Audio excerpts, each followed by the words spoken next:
Bonjour à tous, bienvenue pour un nouvel épisode de Geek en série. Je suis toujours accompagné par James. Comment vas-tu, James? Ça va, surtout qu'on va parler d'une série que tu adores, que j'adore et que j'ai galéré à te faire mater. Hein. Oui, bah on en parlera dans l'historique. Ça va, t'es pas trop fatigué de cette rencontre extraordinaire que nous avons fait ce week-end, James? Non, ça va. Moi, on va en parler, mais d'abord, on va dire bonjour à notre invité. Vous l'avez déjà entendu pour parler de Brooklyn Nine-Nine. Il est revenu pour parler de Crazy Ex-Girlfriend. Et aujourd'hui, il nous fait le plaisir de nous accompagner pour parler de Steven Universe. Il s'agit d'Aurélien. Bonjour et re-bienvenue. Bonjour et merci de m'inviter encore une fois. Bah écoute, ça nous fait très très plaisir, n'est-ce pas, James? Ouais, ça fait plaisir. Voilà. Bah, pour nos auditeurs qui te connaissent pas, on va pas encore te dire de te représenter, mais tu es toujours au sein de Panini Comics, c'est toujours cool, tu t'éclates? Ouais. Et puis depuis la dernière fois, je suis maintenant community manager sur Twitter et Instagram. Donc, Eh ben bravo. Voilà, on applaudit. Merci. Ah, c'est super. Hein, James? Ouais, c'est génial. Tu es ému? Ouais, voilà. Alors, je trépigne d'impatience de pouvoir parler de... Oui, de Steven Universe. Mais d'abord, juste quelques petits points pour avertir nos auditeurs que bientôt ils auront droit à un Geek en série bonus. Car le week-end dernier, donc le week-end du 30 et 31 mars, nous avons eu la chance de pouvoir aller au TGS Montpellier et de pouvoir rencontrer 3 acteurs de la série Once Upon a Time et de les interviewer. Donc c'était une première. J'ai réussi à parler en anglais, ils m'ont compris les enfants, donc c'est super. Et malgré l'accent du sud, mais ils ont bien aimé. Donc, ils ont dit que t'avais un très bel accent. C'est chantant, ils étaient contents. Bon, en tout cas, on a réussi à faire une petite interview avec eux. C'est vrai que c'est passé très très vite le moment qu'on a eu. 30 minutes, ça passe vite. Hein. Ouais, c'est vrai. Surtout qu'ils parlent beaucoup. Au moins, c'est bien, ça fait plaisir, dans le sourire et tout. Bref, en tout cas, j'en ai profité pour enregistrer une petite émission bonus justement sur la série Once Upon a Time. Je sais qu'il y a eu pas mal d'auditeurs qui nous avaient... parler de la série et demander un peu si on allait en parler ou pas.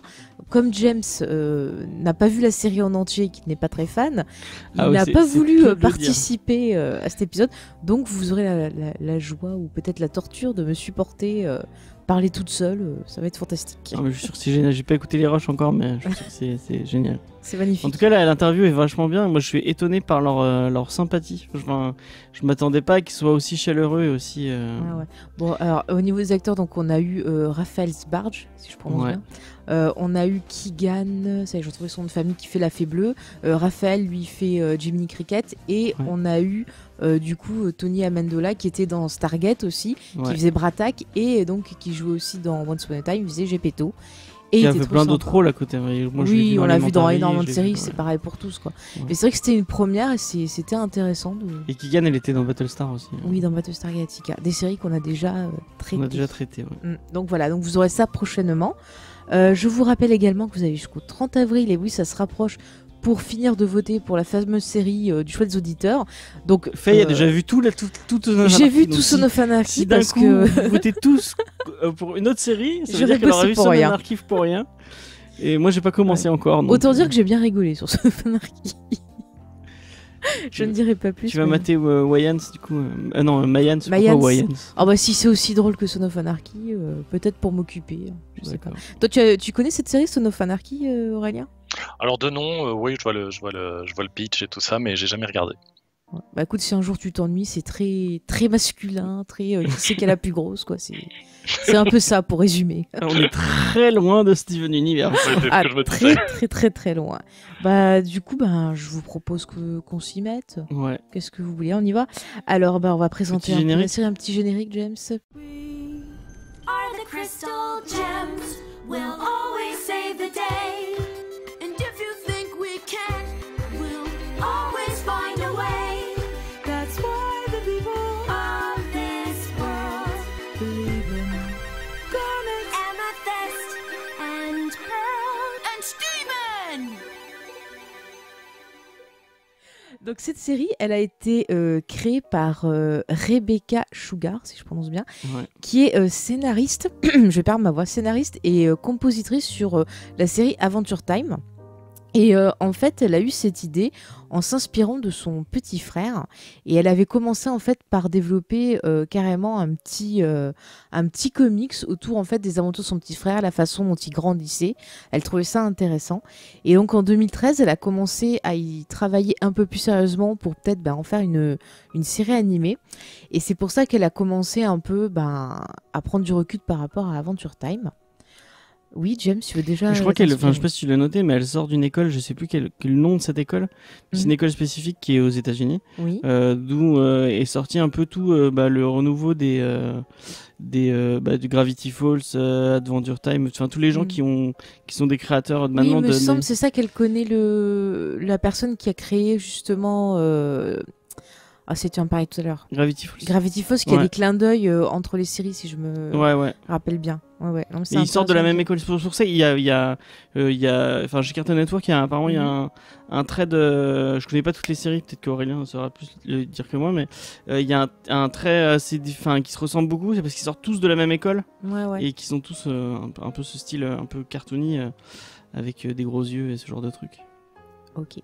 Mais on voit que d'ailleurs ces 3 dessins animés, sous le coup d'une histoire un peu faux-folle, ont des thématiques qui sont quand même assez, je trouve, profondes et prennent pas le public pour des cons quand même. Adventure Time aussi, moi je sais pas, j'ai pas vu Adventure Time, il y a quand même des choses assez intéressantes. Après, c'est vrai que j'ai un peu du mal à adhérer à l'humour, mais il y a quand même des choses pas mal. C'est plus compliqué à rentrer dans le... Je sais pas si tu aimes bien Adventure Time, Aurélien ? En fait, j'ai essayé récemment Adventure Time après avoir vu, pour le coup, Steven Universe et Gravity Falls. Du coup, voilà, on reste dans la logique de ce qu'on était en train de dire. Et c'est vrai que j'ai eu aussi un peu plus de mal à adhérer. J'ai dû regarder peut-être une dizaine d'épisodes et c'est pas que c'était pas mauvais en soi. C'est juste que je me suis mis à faire autre chose, quoi. Voilà, j'ai laissé un peu de côté. Je pourrais y revenir à l'occasion, mais c'est vrai que voilà, j'ai pas accroché plus que ça. Après, je sais qu'au niveau de la fin, ils ont un épisode, une relation entre 2 personnages qui est aussi intéressant que la relation entre 2 autres personnages de Steven Universe. Pour l'instant, je spoil pas, mais vous comprendrez bientôt. On parle par code, mais tout prendra sens. Ne vous inquiétez pas. On est en train de nous spoiler cette Adventure Time alors qu'on n'a rien demandé. Je ne dis rien. J'ai rien dit. Je dis il y a des relations entre personnages. J'ai pas dit qui. Tu donnes des gros indices, donc... c'est pas grave. J'ai pas dit qui c'était. C'est pas grave, c'est pas grave. Eh ben, tu couperas. Je vais dire, la série Steven Universe, elle est prévue pour faire 6 saisons et un film. Ça vous rappelle quelque chose? Ouais, Community. Voilà, je sais pas si c'est fait exprès. Peut-être. Je sais pas si elle est prévue pour faire 6 saisons. Alors, sans rentrer dans le truc spoiler, on sait que la fin de la saison 5, c'est la fin des intrigues qui avaient été prévues par Rebecca Sugar. Et il va avoir une 6e saison. Mais on ne sait pas si la 6e sera vraiment la dernière. Pour l'instant, justement, même j'ai essayé de trouver des infos déjà qui confirmaient bien la 6e saison et du coup j'en ai trouvé. Il y en a bien une 6e, mais on sait qu'il y a une 6e et un film, mais on ne sait pas si la 6e ce sera la dernière. Ils n'ont pas été là-dessus, ils n'ont pas été super clairs. Alors, j'ai trouvé un article américain, il faudrait que je retrouve le nom du site, je vous cherche à ça, où il parlait que le film devait faire la liaison entre la saison 5 et 6 et que, soi-disant, elle avait prévu. Mais pareil, c'est vrai que c'était pas non plus dit, c'était plus suggéré qu'autre chose, qu'elle voulait pas que la série soit trop longue et que la 6e serait peut-être la dernière. Donc c'est vrai que ça corrobore un peu ce que tu dis au final. C'est vrai que c'était pas dit clairement maintenant que tu... Ouais, les infos sur déjà sur la 6e saison sont pas hyper évidentes à trouver. Non. Et sur l'après encore moins, même le film, pour l'instant on a eu le teaser de la San Diego Comic Con de l'année dernière, mais c'est à peu près tout, quoi. C'était pas prévu pour la fin d'année 2019, normalement. Je crois qu'on parle même de septembre, mais ça reste des voilà. C'est des rumeurs. Voilà, il n'y a pas eu de Cartoon Network qui n'a pas dit c'est à telle date. Et on sait très bien qu'une chaîne de télé, même si un créatif a dit oui, c'est prévu pour septembre, si la chaîne de télé n'a pas confirmé, ce sera peut-être octobre ou décembre, voilà, on verra. Ou jamais peut-être. De toute façon, on en parlait. Cartoon Network, ils sont un peu bizarroïdes, je trouve, sur la diffusion de la série. Je sais pas si vous voulez qu'on en parle, on en parlera un peu plus tard, après, mais c'est un peu le bordel, surtout pour la VF, vous verrez ça. Donc, bon, pour l'instant, on table, on va dire, sur 6 saisons et un film. Au niveau du casting, eh ben, on a pas mal de comédiens, de doublage et d'autres gens qui n'ont pas fait grand-chose aussi. Mais peut-être que vous connaissez, par exemple, dans le rôle de Steven, il y a Zach Callison qui a notamment fait du doublage sur La Légende de Korra, qui est la suite d'Avatar, qui est une excellente série aussi. D'ailleurs, il faudrait que je finisse. Il fait qui dans La Légende de Korra ? Alors, je sais plus. Je l'ai noté, mais je sais plus. Excuse-moi. Et il a aussi fait le doublage de la version américaine d'un film de Miyazaki, Le vent se lève, que tu avais aimé. Moi, c'est mon Miyazaki préféré. Voilà, c'est pour ça que je l'ai noté. Okay. Dans les gens un peu connus, on a la chanteuse Estelle. Rappelez-vous, celle qui avait fait ce tube American Boy. D'ailleurs, c'était pas avec Kanye West. Si, c'est avec Kanye West. Ouais, voilà. Un des seuls trucs de Kanye West que j'aime bien. Et mais dans les personnages très très très secondaires, il y a des gens connus. Il y a une chanteuse américaine, il y a Nicki Minaj qui fait une voix d'un personnage secondaire. Oui, il me semble l'avoir lu ça aussi. C'est vrai que souvent tu as des fois des petits guests, des trucs comme ça, mais c'est vrai que dans les persos principaux, au final, il y a des gens qui sont très peu connus. Enfin, après c'est vrai que nous français dans le doublage américain, on connaît pas forcément tous les noms, donc mais c'est quand même des gens talentueux et c'est des gens qui ont une casquette de musicien et de doubleur. Voilà, par exemple, on l'a pas dit, c'est une comédie, peut-être pas autant que l'était Crazy Ex-Girlfriend, où il y a vraiment une chanson à chaque épisode. Là, il y a des chansons, il n'y en a pas tout le temps, mais non, c'est de temps en temps en fait. C'est de temps en temps. C'est un peu une structure Disney, un peu, je trouve, quoi, où tu vas avoir des chansons, mais mieux travaillées quand même. Ouais. Et à la fois, il y a des personnages qui n'ont pas des très belle voix. Je pense au père de Steven. Et pour le coup, c'est cohérent parce que le personnage, c'est un rocker et c'était pas un chanteur à voix. Et ça se retrouve. C'est vrai qu'il a une voix qui, il est pas toujours à la note précise, etc. Et ça fait des fois des interprétations un peu fausses, mais il y a du cœur qui passe. Donc moi j'aime bien. Ça va avec le perso parce que le perso, il a ce côté un peu, j'ai pas trop confiance en moi. Quelque part, et du coup ça se ressent dans la façon dont il va chanter en fait. Donc on retrouve un peu le côté chanson miroir. On commence déjà par son analyse fantastique. Et alors après j'ai lu au niveau des infos, vous allez me dire si vous avez vu la même chose, que en fait Steven Universe serait la première série Cartoon Network qui aurait été entièrement créée par une femme. Alors je sais pas si vous avez vu la même info, je l'ai vu passer aussi cette info. Ouais, je l'ai vu passer sur IMDb, sur plusieurs sites. Donc je trouvais ça plutôt cool quoi d'avoir. Voilà. En plus, sachant que Rebecca Sugar, de mémoire, elle s'identifie. Je crois me rappeler que sur son Twitter, elle utilise aussi bien she, her que them, they, donc le pronom neutre, on va dire. Donc elle se considère pas comme 100% binaire de mémoire. Je vérifie en direct live. Vas-y, ouais, ça c'est intéressant. Du coup, ça correspond plutôt bien justement à la série aussi. Pendant qu'il vérifie, James, est-ce que tu veux nous faire un petit ça ? Elle le met, mais she, her, or they, them. Donc, elle se considère comme non binaire, justement. Ok, d'accord. C'est intéressant à savoir. Je trouve que ça va apporter un petit éclairage sur ce qu'on va vous dire sur la série. James, est-ce que tu peux nous faire un petit pitch ? Alors, un petit pitch improvisé. Ça va être compliqué parce que c'est... Alors, c'est pas facile. C'est pas facile. Ouais, c'est pas facile à pitcher. Alors, Steven Universe, c'est la vie de Steven Universe, qui est un petit garçon qui a quoi ? Il a quel âge ? Il a 10 ans, des poussières ? Quand ça commence, il a 11 ans peut-être ? Ouais, 11-12 ans. Il fête pas son 12e anniversaire à un moment ? Ou c'est son 14e, je sais plus. Je ne sais plus.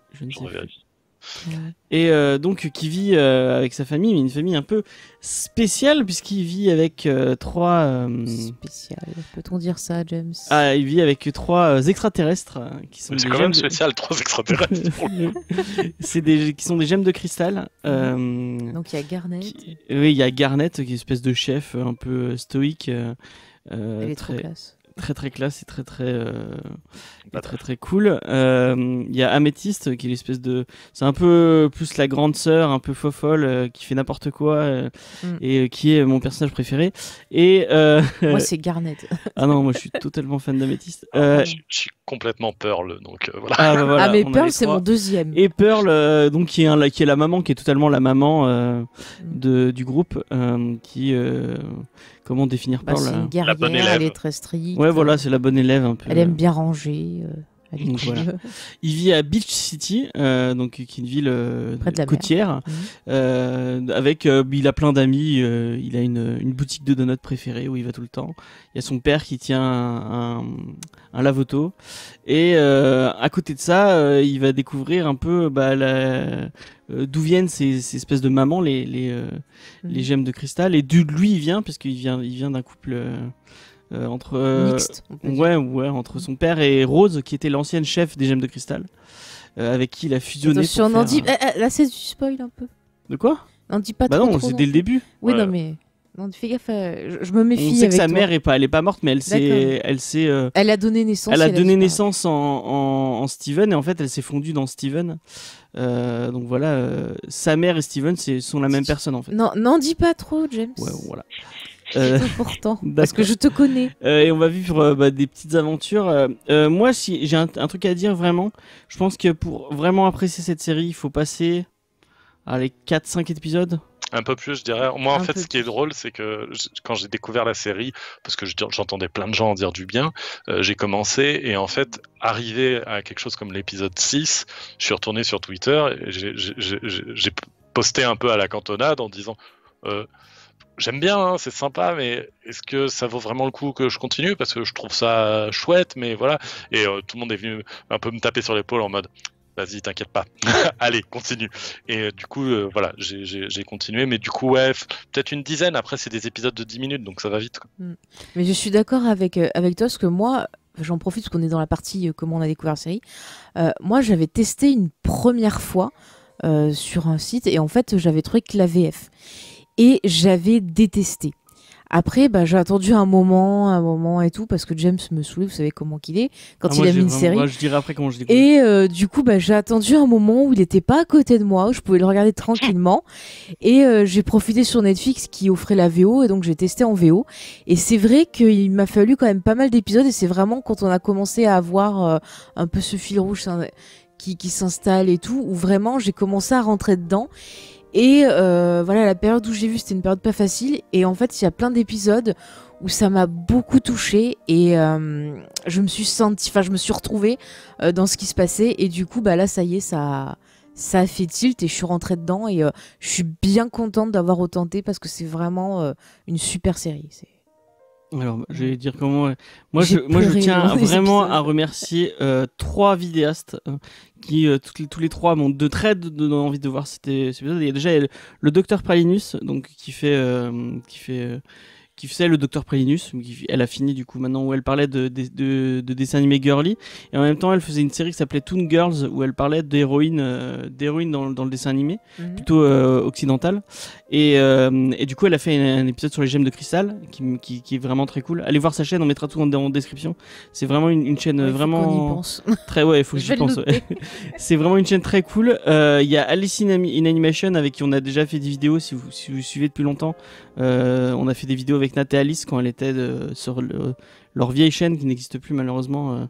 D'ailleurs, Elle n'existe plus. ouais, elles font plus de vidéos Ah ensemble. mince. Enfin, elles font les. Bon, Donc Nat et Alice font leurs vidéos de leur côté maintenant, avec Nat qui fait les trucs d'art et Alice qui parle parce qu'elle travaille dans l'animation, et du coup elle a fait tout un épisode pour faire découvrir Donc Steven Universe. Steven Universe, et un troisième, j'ai oublié le nom de sa chaîne, c'est Comment dessiner un dragon, je crois, qui a fait tout un épisode en collaboration avec Alice et avec Pralinus, je crois, parce qu'il chante le générique à la fin, qui était vraiment très très bien. Donc moi je vous conseille d'aller vous donner envie de compléter, vous écoutez l'émission d'abord. compléter l'émission, allez jeter un coup d'œil à cette chaîne, elle donne vraiment envie de regarder la série.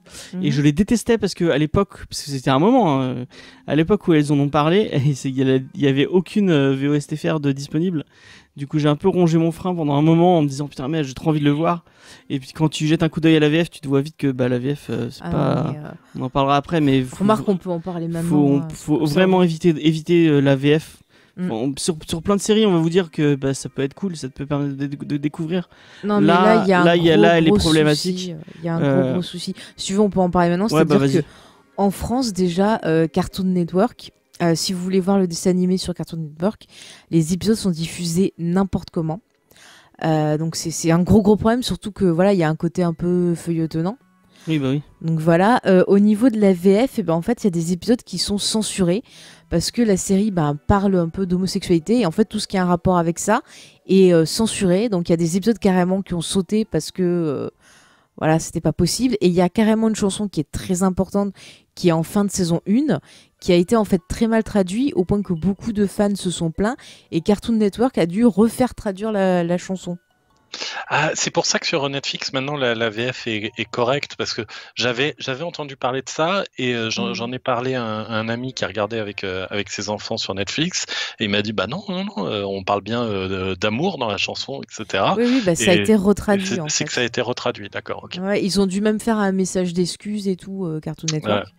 Mais c'est encore pas ça. Et pour l'instant, je crois qu'il y a encore plein de scènes qui sont où il y a une subtilité en VO et où ils ont censuré cette, où en VF ils vont faire passer ça pour de l'amitié. Ouais, voilà. Ouais, on en reparlera dans la partie spoiler pour bien vous expliquer à quel endroit se situe le problème.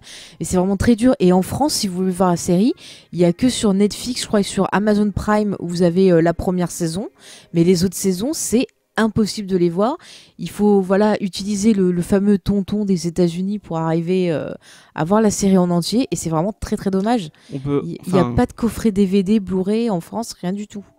On fait pas souvent de pub pour des sites de trucs illégaux, mais là pour le coup ils font tellement un travail génial que on peut que les souligner leur travail, surtout que c'est une petite assoce, ils ont pas l'air d'être. Et puis les soutenir parce qu'ils ont des soucis à cause de Cartoon Network. Ils ont eu des soucis à cause de Cartoon Network. Franchement, si vous avez l'occasion d'aller voir Steven Universe Fantasy ou Steven Fantasy, en plus, je crois qu'ils sont même prêts à collaborer avec Cartoon Network. Complètement. Et pour le coup, il y a un épisode très important qui avait été sauté en VF, où ils ont même fait une campagne de crowdfunding pour le doubler eux-mêmes en qualité professionnelle. C'est dire à quel point ils sont fans et prêts à aller loin.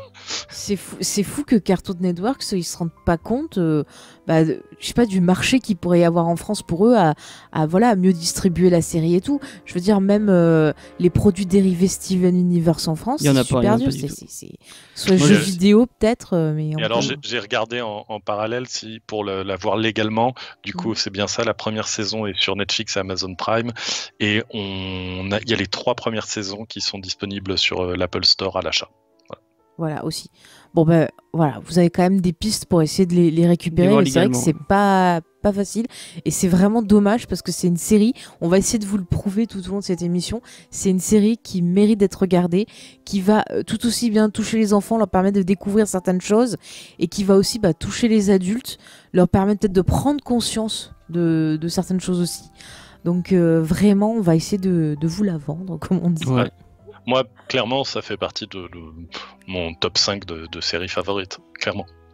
Moi, j'avoue, en animation et tout, c'est vraiment... je m'attendais pas à l'aimer à ce point-là, vu le début que j'ai eu avec, mais vraiment, oui, c'est une série... Mais c'est marrant que ce début... moi, je trouve que ces épisodes... D'ailleurs, tiens, comme ça nous permet de commencer avec la structure des épisodes. Ces épisodes qui sont peut-être un peu plus naïfs et comment dire, et moins important, je trouve que c'est quand même une force de cette série parce que ça te permet de souffler et vraiment on voit le quotidien de Steven et on grandit avec lui parce que au début ces premiers épisodes c'est vraiment le quotidien de Steven. Oui, mais c'est un peu un côté genre tu vois une morale, tu vas apprendre un truc genre c'est pas bien de faire ça, tu vas découvrir ça et tout. Et du coup, mais je trouve que c'est bien écrit, c'est pas si. Ils sont très bien écrits. Hein. Moi, c'est ce que je disais là quand je disais que j'avais un peu calé vers l'épisode 6 ou un truc comme ça. Je trouvais ça bien écrit, bien foutu. Je trouvais ça bien. C'est juste que je voyais pas trop la profondeur que j'avais cru entendre parler. Et c'est vrai que en fait, je trouve que même quand je regarde la liste des épisodes, j'ai un peu du mal à pointer du doigt genre un moment de bascule, un épisode où tu fais ah ouais, à partir de là ça devient super bien. Non, en fait c'est super bien dès le début, c'est juste que les enjeux, les fils rouges, ils se dévoilent petit à petit vraiment par touche et c'est extrêmement dur même au niveau écriture de faire quelque chose comme ça, d'avoir des épisodes autoconclusifs en 10 minutes à chaque fois et qui participent tous à une espèce de grande toile. C'est vraiment balèze. Mais c'est vrai que du coup, les premiers, on voit pas encore la toile, on est encore le nez collé au tableau et on voit juste les petites touches et on voit pas encore le truc qui va se dessiner après. C'est ça, tu te dis, c'est gentillé, mais sans plus, quoi. Tu dis limite, c'est enfantin, en fait, au début. Oui, c'est très Ouais. enfantin. C'est ça. Oui. C'est vrai que c'est un Mais je trouve que c'est ça qui te permet de vraiment d'accrocher au personnage de Steven. Tu vois, au début, Steven, j'avais du mal. C'est vraiment d'abord les gemmes à qui j'ai accroché. Et c'est vraiment au fur et à mesure que tu vas découvrir... que tu vas découvrir Steven, qu'après tu vas avoir de l'empathie pour lui, quoi. Et que tu vas vraiment t'attacher. Et je veux dire, il y a des épisodes où vraiment, il m'a fait pleurer. Bon, vous savez que je pleure pour un rien, chers auditeurs, mais vraiment, j'ai été hyper On a présenté touchée. les gemmes de cristal. On n'a pas présenté Steven. Enfin, c'est peut-être intéressant vas-y, d'en dire un petit mot. Alors, Steven, c'est un petit garçon un peu rond, qu'on a dit qu'il a 11-12 ans au début de la série. 14, en fait, j'ai vérifié. 14. Ah, tu vois, j'avais raison, okay. En fait, c'est 14 ans. Il a 14 ans. Et c'est un enfant qui est foncièrement bon et gentil. C'est ça, il est souriant et au début ça peut être énervant parce que tu dis c'est bon, il est tout le temps comme ça, et on va découvrir son histoire et on va voir qu'il a une histoire qui est tragique, c'est-à-dire que c'est un enfant qui se retrouve face à faire le deuil de sa mère, mais une mère qu'il n'a jamais connue.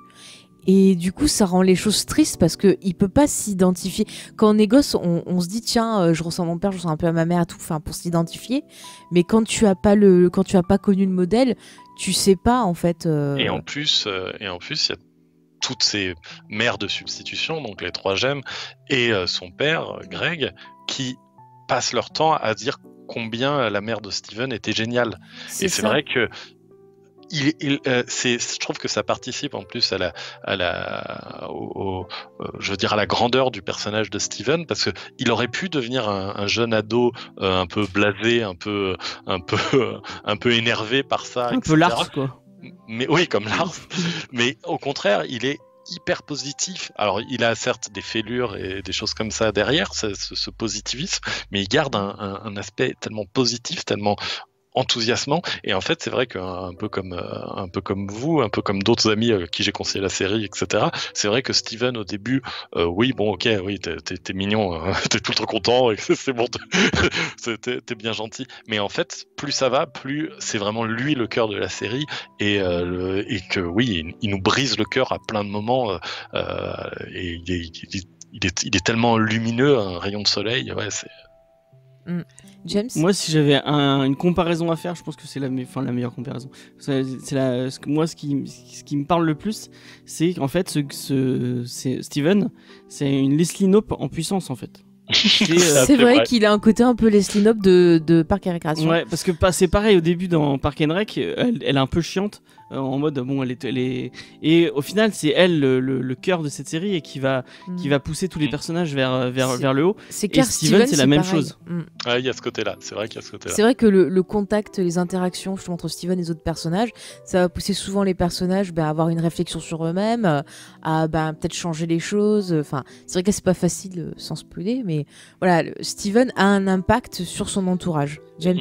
On parlait de Lars, je pense que on va. Présente Lars vite fait. Lars, c'est un ami de Steven qui bosse dans la boutique de donuts qui est juste à côté de chez lui. Et mais c'est un personnage qui est un peu détestable. C'est l'espèce de. Ah, mais lui, je crois que c'est le perso, c'est vraiment à la fin de la série que je l'ai apprécié, quoi. Qui a un gros manque de confiance en lui et qui est tout le temps. Ouais, et tu disais, c'est l'ami de Steven. Oui, c'est pas Steven vrai. le considère comme un ami. Lars considère Steven comme un voisin un peu encombrant qui passe son temps à se mêler de ses affaires. Et typiquement, ouais, ça fait partie du personnage de Lars qui est très désagréable. Oui, on met très longtemps à l'apprécier. Et en fait, Steven, il apprécie des personnages comme Lars ou comme Oignon, qui est un mais autre. Lui, je comprends pas. Ce perso, c'est sujet. Oui, moi, il me crispe aussi un peu. Ah, j'arrive pas du tout. Mais Steven, il voit le bon dans les gens, il voit le bon dans ceux qui l'entourent, et et c'est aussi pour ça qu'il fait ressortir le meilleur dans les personnages qui sont autour de lui, parce qu'il voit le meilleur chez les autres. Et Mais, du coup, ce que je disais, pardon. Lars, au final, à force de côtoyer Steven, il va devenir meilleur, quoi. Ouais. Et moi, ce que je veux dire, vous allez rire, mais Steven, il a eu un impact sur moi. Parce que c'est vrai qu'avant, j'étais du genre avoir toujours le pire et tout. Et c'est vrai que depuis que je vois Steven Universe, bah, j'essaie de voir du bon dans les choses. Et c'est vrai que ça m'a aidé, en fait. Mais comme les Sinop, hein. C'est la Ouais, même les chose, Slinop, ouais. Non, mais c'est vrai, c'est un perso qui m'a fait du bien aussi. C'est marrant, hein. Et au niveau des personnages, tout à l'heure, on parlait du père de Steven. Ah, Greg. Ouais, et tu vois, c'est pareil, lui aussi au début, il me Ah, saoulait. j'adore Greg. Mais c'est pareil, au fur et à mesure qu'on va le connaître, bah, on va voir que c'est quelqu'un qui finalement aime beaucoup son fils. Essaye pareil d'être à la hauteur par rapport en mémoire de sa femme et tout, il essaye de faire le meilleur. Mais en même temps, c'est vrai que par rapport aux gemmes, il se sent quand même un peu inférieur. Enfin, on sent quand même... Vas-y Aurélien, si tu veux en parler après. Ouais, non, mais il y a un épisode d'ailleurs là-dessus, et c'est vrai que c'est un personnage qui se révèle, et pour le coup assez vite par contre, mais qui se révèle très touchant et beaucoup plus complexe que comme on le perçoit durant les 5-6 premiers épisodes. Dans les premiers épisodes, c'est vrai qu'on est un peu genre ouais, t'as l'air d'être un loser, mec, voilà, et en fait, plus ça va, plus on se rend compte que ah ouais, non, c'est vrai que t'as pas ta vie en ordre forcément complètement, mais en tout cas t'essayes de faire du mieux que tu peux, et on voit que il a lui-même un impact positif sur Steven, quoi. Si Steven est comme ça, c'est aussi grâce à Greg. Mais enfin, on Oui, pourrait James. se dire que ce côté, je vois le bon partout et je suis tout le temps heureux que Steven a. On va se dire, ah, mais ça vient de sa mère. Mais en fait, moi, Ouais. ça vient des deux. Hein. Moi, je Greg, pense que il ça est vient comme Même ça plus aussi. de Greg, peut-être même plus de Greg. Parce que, enfin, on verra plus tard, mais sa mère, elle a pas vraiment une connaissance de ce que c'est d'être humain. Elle aime bien les humains. Enfin, je trouve que c'est plus dans le genre de la découverte, alors que finalement, Greg, lui, c'est lui qui apprend des choses à la mère de Steven. Oui, Donc, bah oui. je trouve que c'est plus du côté Greg finalement que du côté de la mère. Même c'est pareil, il a un bout de chacune des gemmes aussi en lui. Oui, quelque part, totalement. dans le caractère. Donc c'est vrai que finalement, c'est là qu'on voit que dans la vie, pour évoluer, on a quelque part besoin des autres, parce que ça va être le contact aux autres, les expériences qu'on va vivre, qui vont faire ce qu'on est, plus que peut-être l'historique. Je sais pas si vous avez la même impression. Moi, c'est quelque chose que j'ai ressenti avec la série. Il y a un truc qui est cool avec Steven aussi, c'est que comme il a été élevé par les gemmes qui n'ont pas de, enfin, les rapports sociaux, elles connaissent pas trop, c'est pas trop et elles connaissent pas tous les préjugés qu'on a, préjugés qu'on a en tant qu'humain, elles les ont pas. Et en fait, comme il a été élevé par les gemmes, Steven n'a pas ces préjugés là.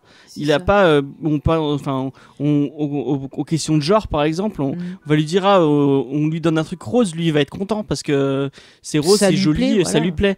Et si quelqu'un lui dit mais le rose c'est pour les filles, lui il va pas comprendre. Et en fait, je trouve que vraiment, il a ce côté-là qui est vraiment très intéressant.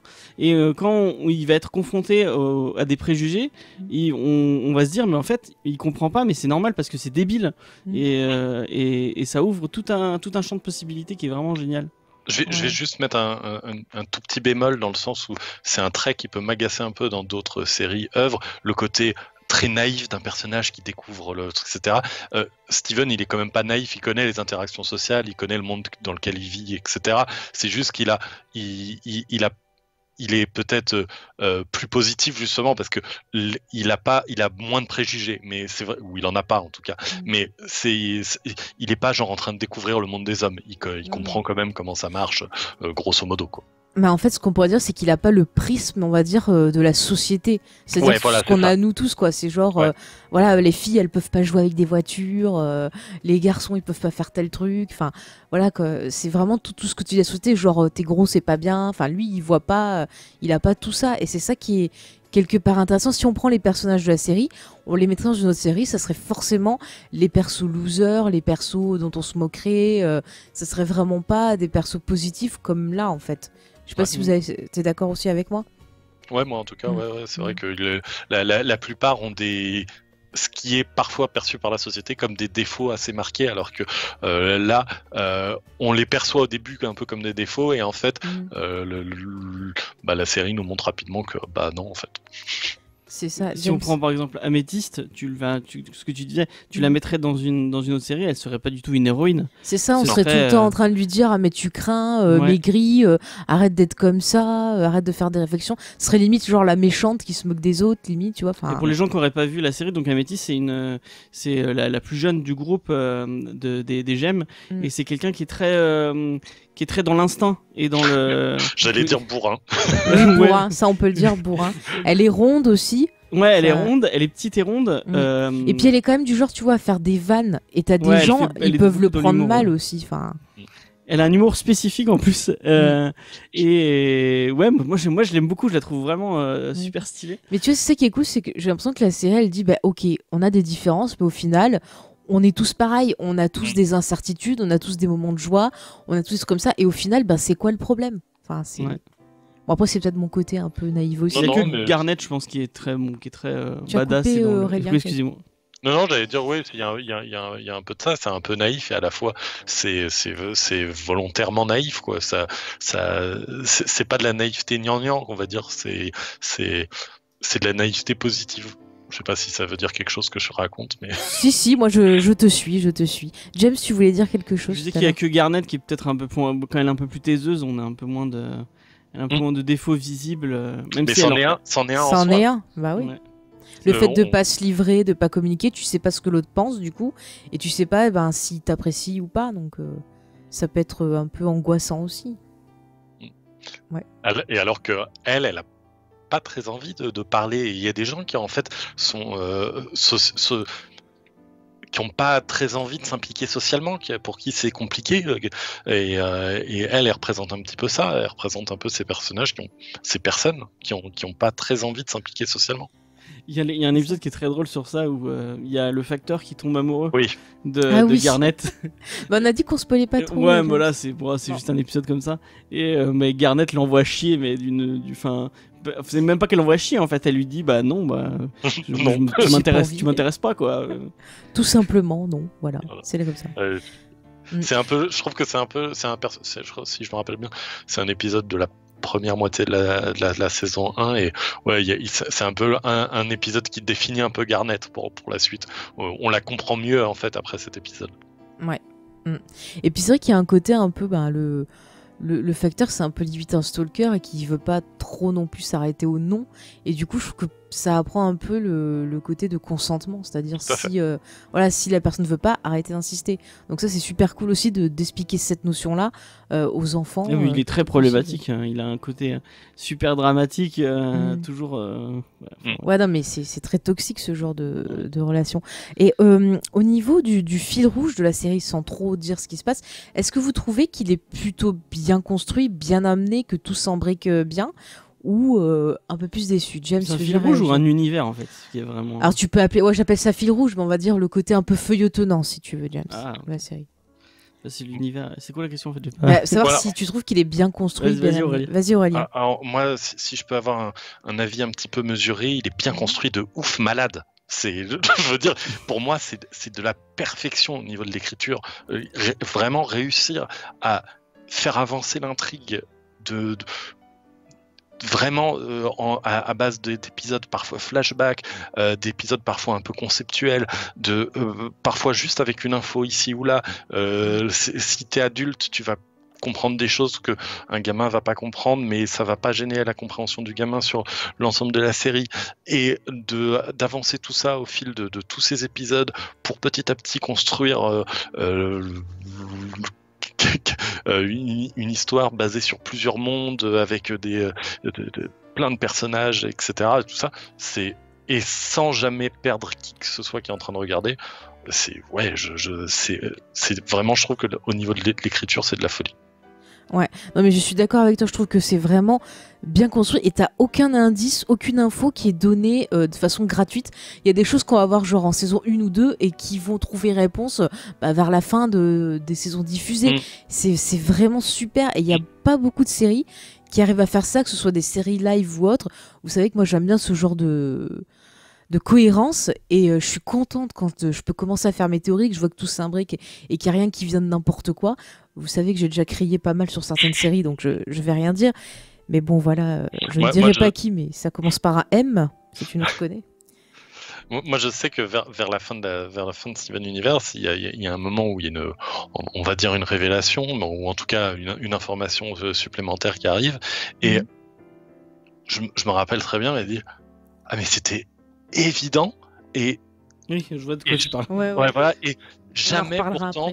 Voilà, mais jamais pourtant je m'étais fait cette réflexion avant et j'étais vraiment là. Ah ouais, donc c'est là je viens de me faire balader pendant des dizaines d'épisodes d'un cartoon pour enfants sur un truc d'intrigue et à aucun moment je l'avais envisagé alors que c'est évident. Ah ouais, et c'est ce type de qualité d'écriture que je trouve assez folle. Ouais, mais c'est vrai que ce fameux twist au tout début, tu vas pas, au moins sur les 2 premières saisons, tu peux te faire des idées machin, mais c'est vrai que il faut vraiment arriver vers pas très loin de la révélation pour avoir pour dire oui c'est sûr c'est ça. Enfin, moi j'avais commencé à faire j'avais 2 théories différentes, donc une qui était bonne, je dirais pas quoi.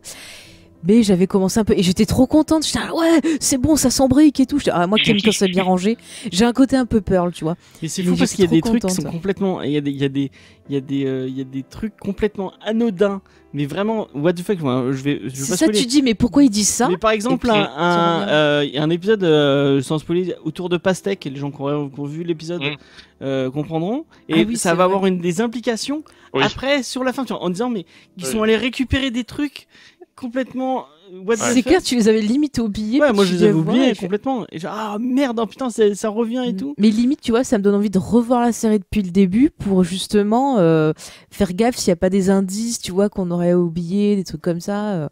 C'est le genre de série justement, on pouvait le voir plusieurs fois. Je sais que j'ai envie de la revoir, clairement. Non mais c'est vrai que vraiment, en plus c'est passionnant, on est vraiment pris dedans, on sent un côté tragique dans cette intrigue, et vraiment c'est ça qui va accrocher, je pense, peut-être l'adulte à rester, parce que c'est même vraiment les enfants, bien fait. Oui, les enfants aussi, c'est tout âge, c'est vraiment la série qu'on peut partager. Moi j'aurais rêvé, je sais pas si tu vas être d'accord, je pense que tu vas être d'accord avec moi Aurélien, mais j'aurais rêvé le voir quand j'étais môme. Je pense que moi aussi. Je compare en fait à ce qu'on voyait quand on était môme. Je trouve que le niveau qualitatif des dessins animés actuels est beaucoup plus haut en fait que ce qu'on regardait nous enfants. Je veux dire Steven Universe, Gravity Falls, même le DuckTales de 2018. Mais tu vois, c'est marrant, quand on était petit, on passait plus sur des séries. Enfin, moi j'étais vachement sur des séries japonaises. Et maintenant, tu vois, les séries japonaises, je les ai un peu délaissées au profit justement de ces séries-là que tu citais américaines.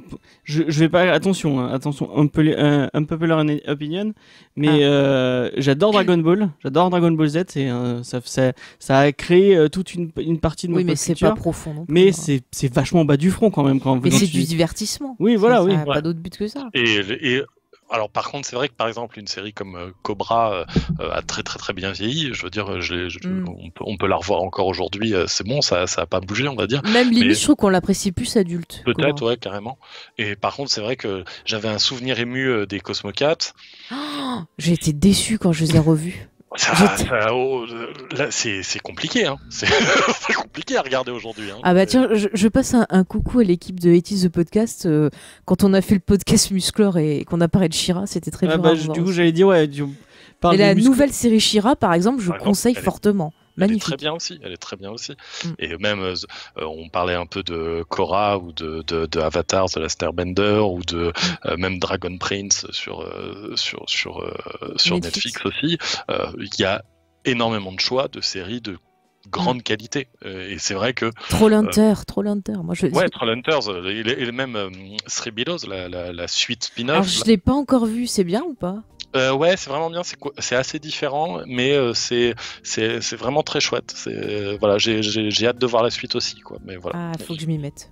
Mais ouais, en fait, je trouve que oui, on a un niveau qualitatif qui est ouf. Et parmi toutes celles-là, c'est vrai que celle qui me sèche le plus et qui me touche le plus, c'est Steven Universe. Ouais, elle est d'un niveau, j'aurais adoré voir ça enfant. Et je sais que j'en parlais un peu plus tôt. Là, dans les personnes à qui je l'ai conseillé, parce que je l'ai conseillé à tout le monde, j'ai un ami qui a des jeunes enfants et il a regardé avec et ils adorent regarder ça ensemble. Et ses enfants regardent des épisodes en boucle et voilà.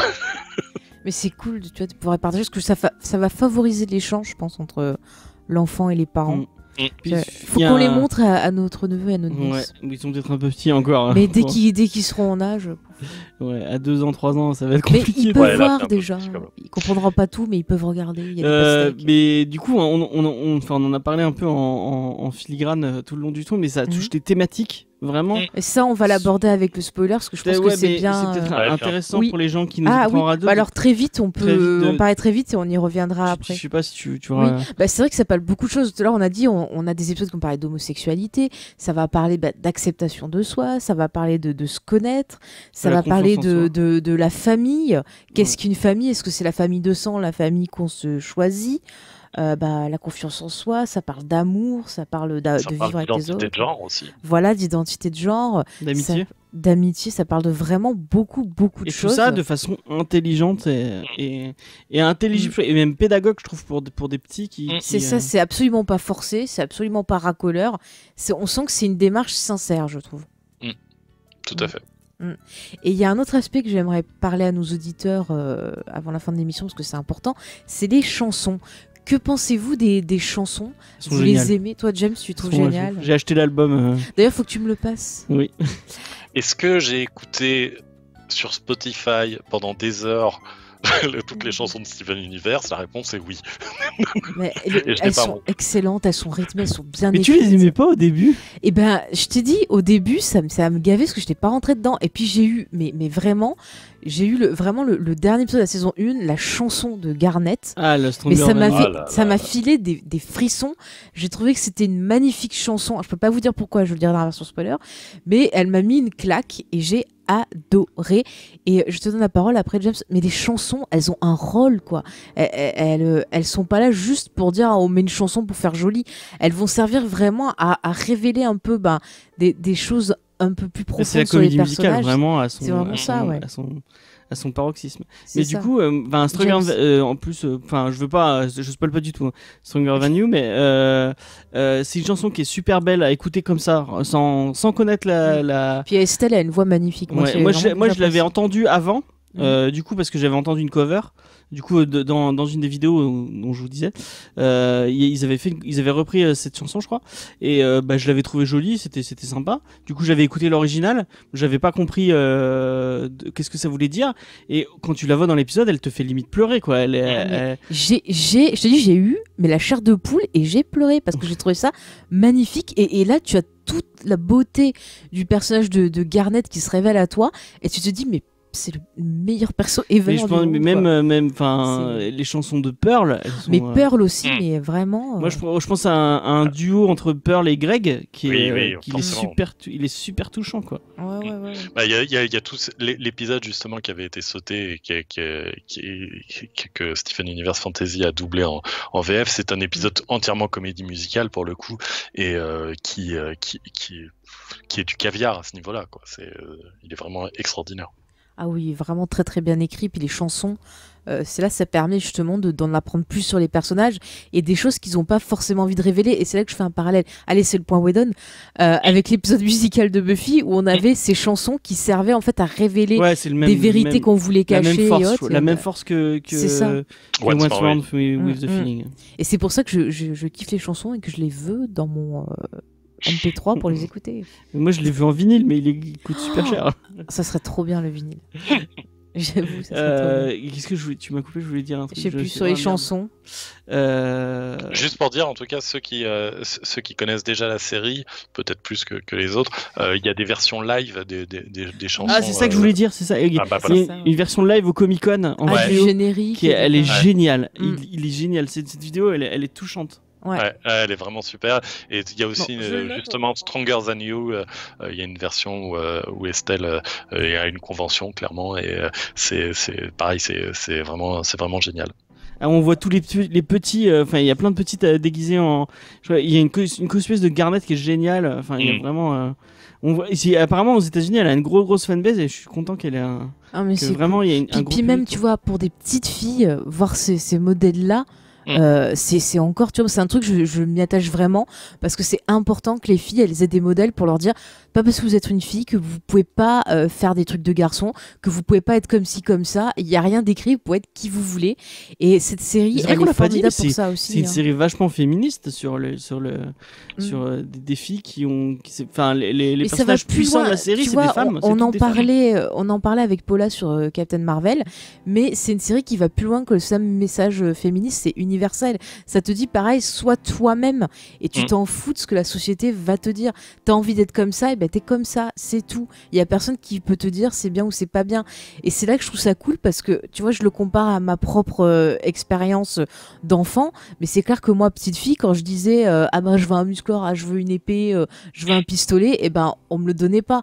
On allait m'offrir des cadeaux de fifi, tu vois, genre des petits poneys, j'en avais mais rien à foutre. Si on peut faire une analogie un peu, Oui. bon, c'est un peu tiré par les cheveux, mais Vas-y. si on regarde pour les jeux qu'on aurait vu ou lu Twilight, Oula. attention, on va Mais loin. meilleure comédie ever. J'avais jamais autant ri depuis. C'est vrai que si on le prend comme une comédie, ça va très loin. Je suis désolée pour ceux qui sont fans. Mais il y a c'est beaucoup pas mon truc. de vampires qui ont des pouvoirs, notamment, et c'est souvent des pouvoirs qui vont ouais. vers l'attaque, et surtout quand c'est des garçons. Mhm. Et bien sûr, Bella a Bella, des quand elle pouvoirs. va, parce que spoiler, Bella devient un vampire, elle a un pouvoir.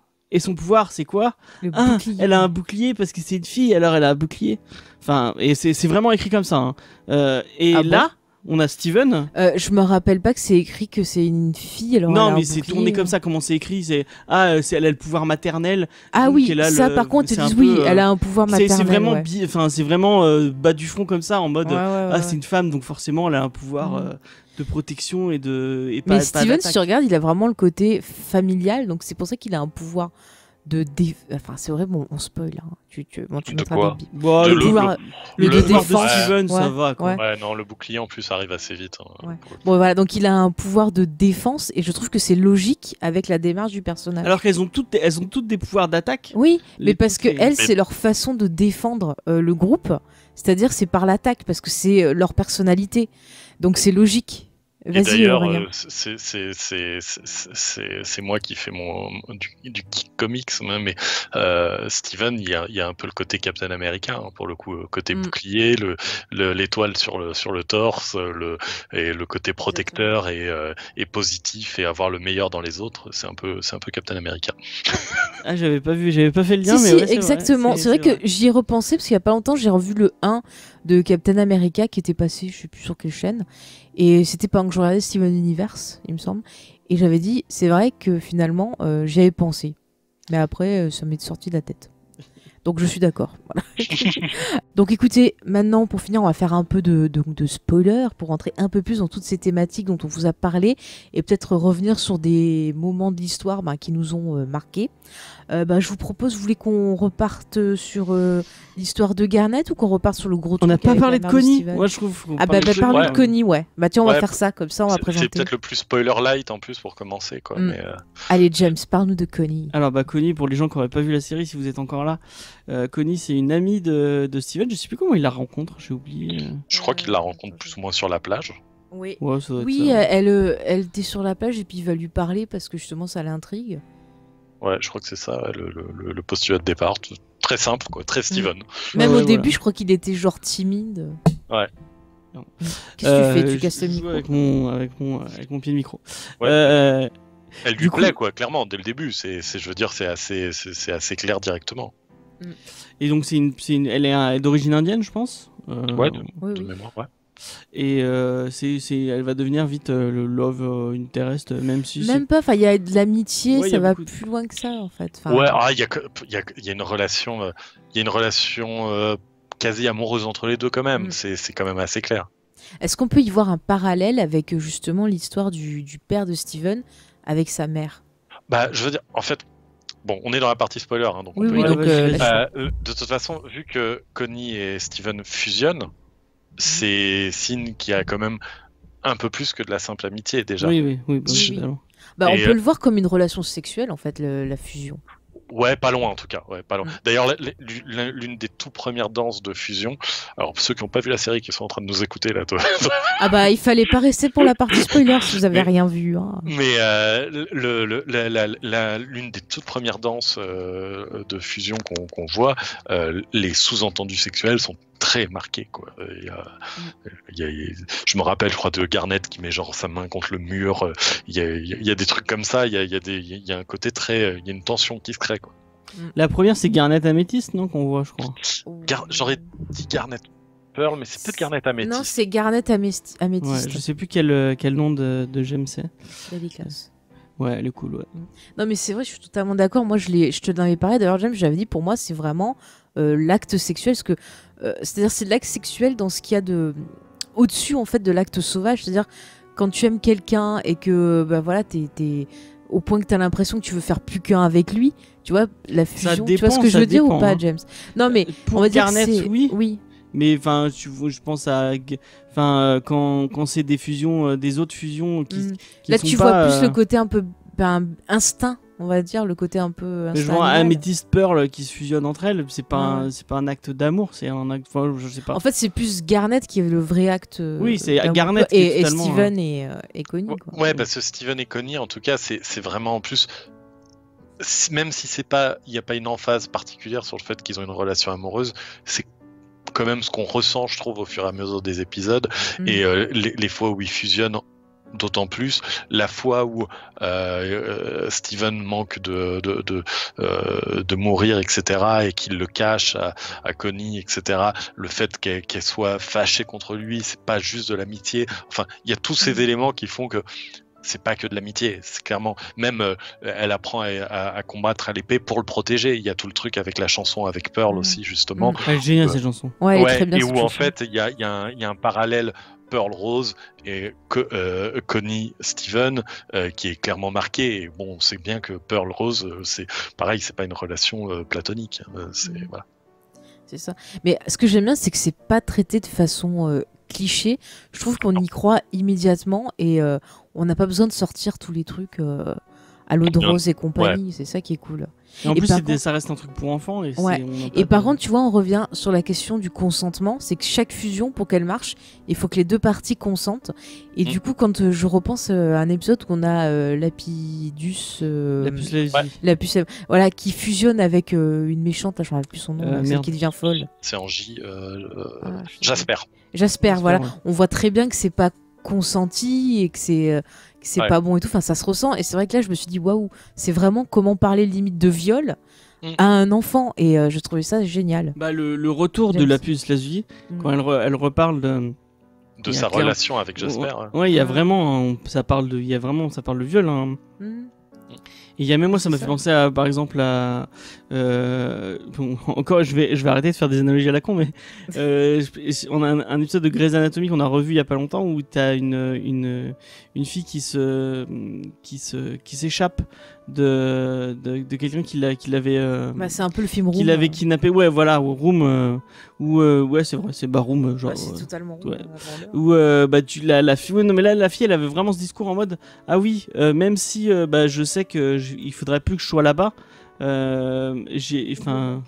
me manque, et elle avait ce côté, enfin, Lapus Lazuli a ce discours-là aussi en disant ah ouais, elle me manque parce que c'est un peu un syndrome de Stockholm, ouais, c'est-à-dire voilà. que tu connais que ça et tu sais pas trop comment réagir quand tu sors. Enfin, c'est vraiment genre traité d'un traumatisme et c'est vraiment fait d'une façon intelligente.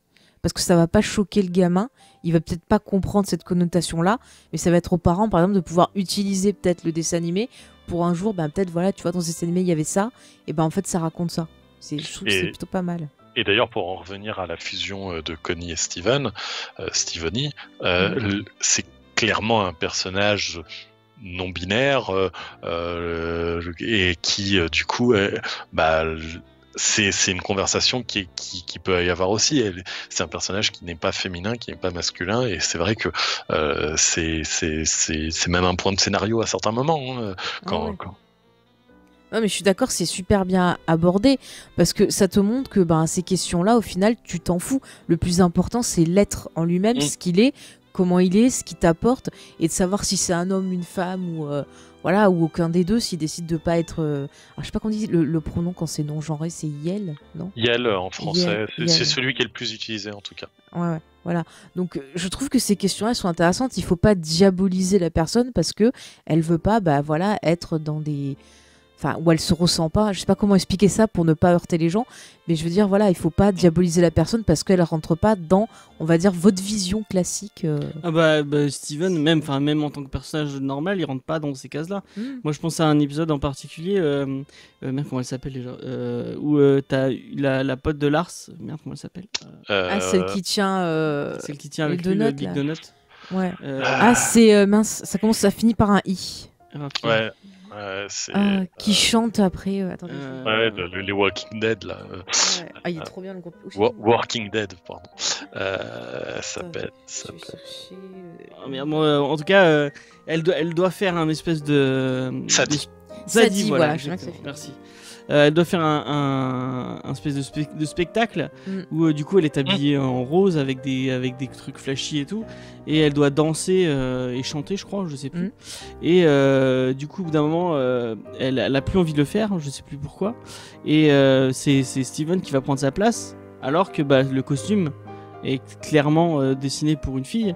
Mais lui ça le dérange, lui il a juste envie de danser et de s'amuser, et il a pas ce genre de questionnement de... Et d'ailleurs il l'a tellement pas que la tenue qu'il a dans le final, même dans les 2-3 épisodes juste avant, quand il est sur Homeworld, c'est clairement un tutu, hein. Oui, il a un tutu avec une petite... C'est clairement...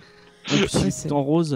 Mais c'est ça, c'est super intéressant. Même au niveau des gemmes, je trouve que c'est pour ça que je reviens sur l'histoire de Garnet. En fait, Garnet, c'est une fusion.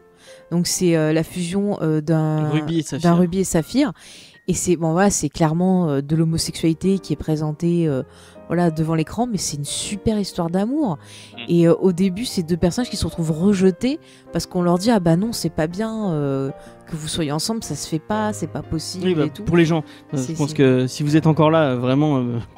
vous avez envie de vous faire spoiler, mais dans le monde des gemmes, c'est complètement rejeté cette idée de fusion. Il faut vraiment pas. Tu peux fusionner qu'avec des gemmes de ton espèce. Et en plus, la civilisation des gemmes a l'air très fascisante un peu, en mode dès que tu rentres pas dans un certain moule. Ouais. Dès que tu rentres pas dans un certain moule, tu te fais. Si t'as une imperfection de ta gemme ou autre, c'est. Et on le voit après quand Lars rencontre, Lars et Steven rencontrent toutes ces gemmes un peu cassées et mal faites, qui vont. Mais pour moi, tu vois, le monde des gemmes, c'est clairement notre société quelque part, où vraiment, on supporte aucune imperfection. Si t'es pas comme la société a décidé que tu devais être, forcément tu vas être rejeté. Et ça soit pour tout, pour le féminisme, l'homosexualité, sur plein de choses. Et moi, je trouvais que c'était encore une fois bien traité. Et on le voit aussi avec un personnage qu'on voit tard, quand les espèces de grandes là, je sais plus comment elle s'appelle, qui est jaune un peu, jaune verte. Yellow. Tu parles de quoi, d'une des les deux gemmes qui veulent être ensemble, du coup, qui veulent rester fusionnés. Oui. Mince.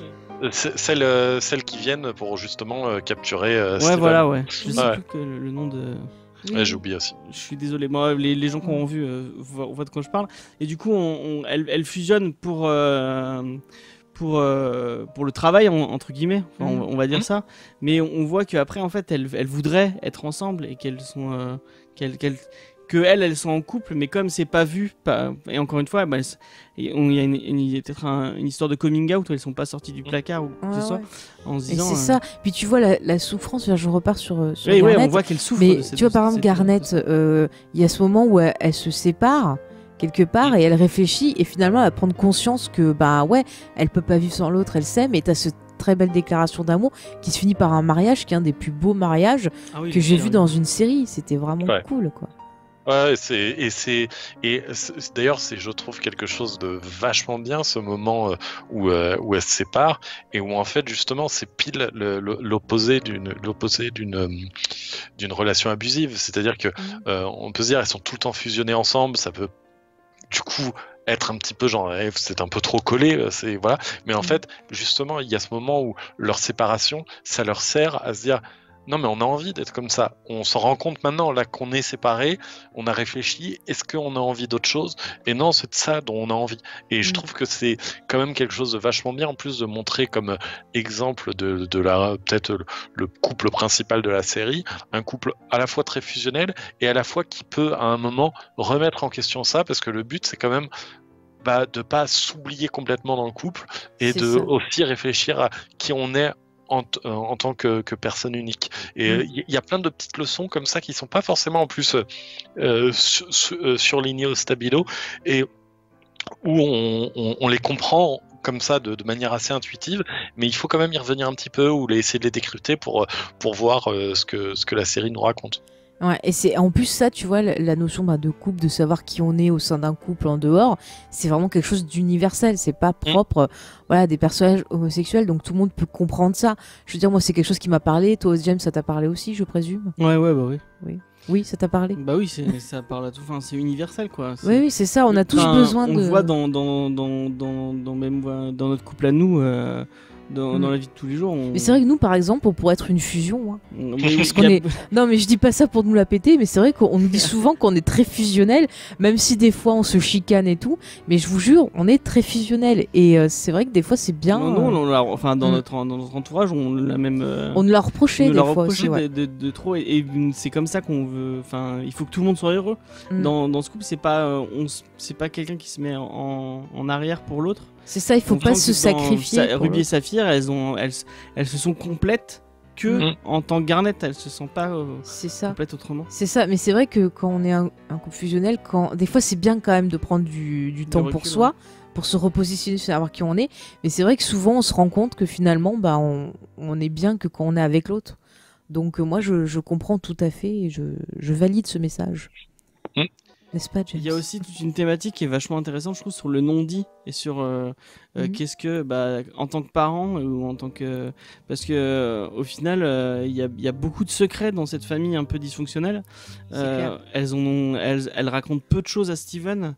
Et il est un peu obligé de leur tirer les verres du nez pour avoir la moindre petite info sur sa mère. Et on sent qu'à chaque fois qu'il a une petite info, il est content d'avoir ce petit bout de... Ouais, il y a quand même un moment où il va être choqué, ça va le déstabiliser, je veux dire, d'apprendre tout ça. Il la connaît pas et il va il va apprendre à la connaître comment elle est dans toute sa complexité, quoi. Mais c'est d'ailleurs, ça fait partie de la complexité des personnages d'ailleurs, le fait qu'ils soient loin d'être parfaits. Hein, tous les héros ont des défauts, et entre autres, par exemple, le défaut de Pearl, ça va être d'avoir gardé beaucoup de secrets, et de les garder jusqu'au moment où ils deviennent explosifs. D'ailleurs, c'est assez rigolo de voir que c'est une problématique qu'elle a dans la saison, je sais plus, 2, je crois, où quand elle détruit la tour à intervalles réguliers pour pouvoir refusionner, etc. et tout ça. Et c'est un secret qui va venir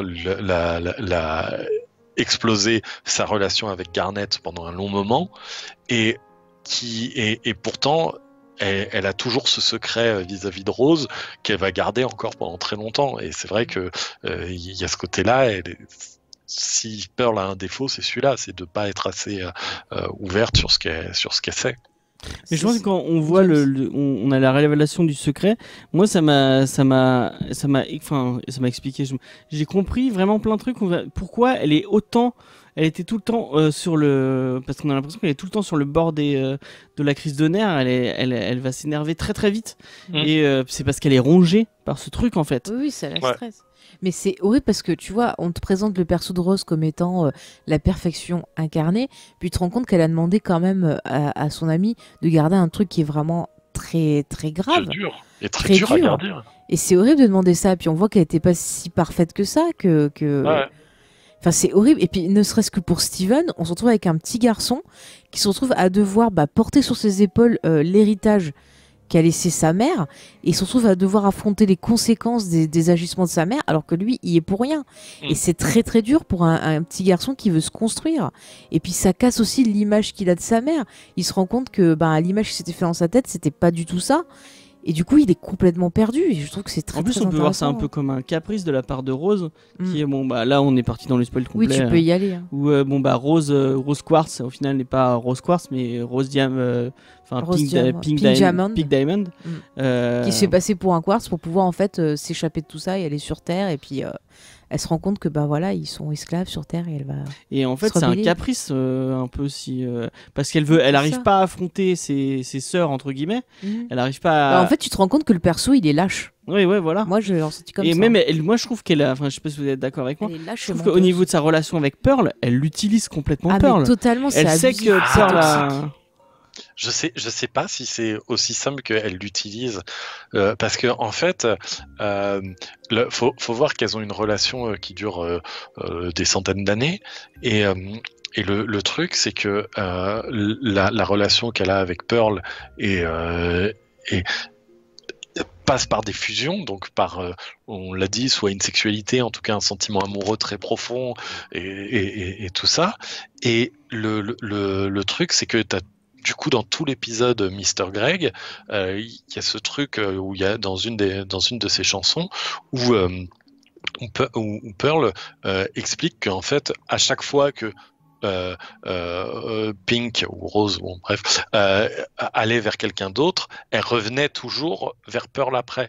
Et vu que de toute façon, elles ont des relations qui durent des centaines d'années, d'une certaine manière, pour Pearl, c'était ok. C'était, oui, bon, ok, va t'amuser avec machin, mais de toute façon, tu reviendras toujours vers moi.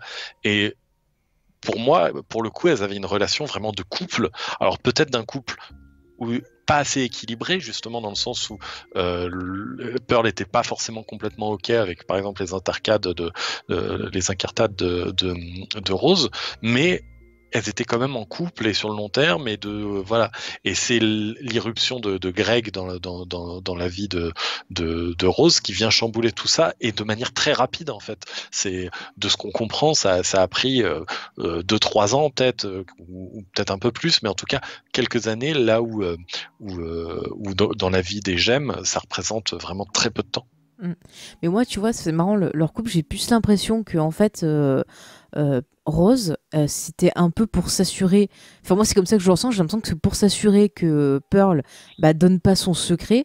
J'ai l'impression que c'est peut-être pour ça qu'elle lui donnait ce que Pearl voulait, c'est-à-dire de l'affection, tu vois, la fusion et autres. Mais je pense pas clairement que Rose avait le même sentiment que Pearl. Je pense que peut-être elle avait un côté peut-être amical, ou un côté bon ben j'ai confiance en toi, mais en même temps vu que moi je la vois comme quelqu'un de lâche, je pense que quelque part elle avait un peu peur que Pearl la trahisse, tu vois. Enfin, je le ressens comme ça, quoi. Elle est lâche en partie, hein, je suis d'accord sur le fait qu'elle soit lâche, par exemple, sa décision, la manière dont elle prend certaines décisions est lâche, mais elle prend quand même la décision d'aller contre la culture de son peuple complètement. Elle prend la décision de fuir une situation de privilège, etc. C'est quand même des décisions qui modifient complètement sa vie, et rien que pour ça, c'est quand même des décisions qui sont difficiles à prendre.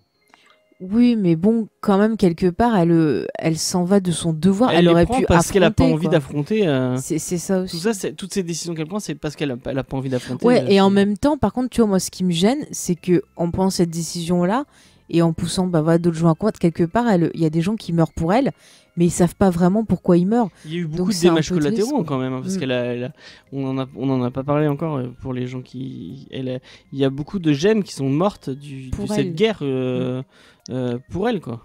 Ouais, mais en fait, c'était pas tant pour elle que pour les idéaux qu'elle défend. Et pour le coup, les idéaux qu'elle défend étaient complètement positifs et valides. Oui, c'est sûr. Alors, je vais faire un point Star Wars, mais en fait, Rose, c'est un peu Palpatine pendant la guerre des clones. Il était sur les deux fronts, et elle, c'est un peu pareil, parce qu'elle était d'un côté en étant Pink Diamant, et puis hop, après, elle switchait dans l'autre côté. Aurélien a pas l'air de... Enfin, je sais pas, moi je trouve qu'il y a un double point de vue. Pour oui, lui, c'était pour le mauvais. Oui. Elle, c'est clairement parce que elle trouve la société dans laquelle elle vit toxique et elle espère, elle veut mieux, elle veut plus de liberté, plus de choix pour toutes les gemmes. C'est quand même une bataille qui vaut le coup d'être. C'est sûr que c'est plus positif, mais je trouve que c'est pas honnête envers les autres gemmes. C'est pas honnête. Voilà, parce que justement, si elle savait, elle se serait peut-être battue autrement. Peut-être qu'il y en a qui n'auraient pas voulu se battre ou quoi.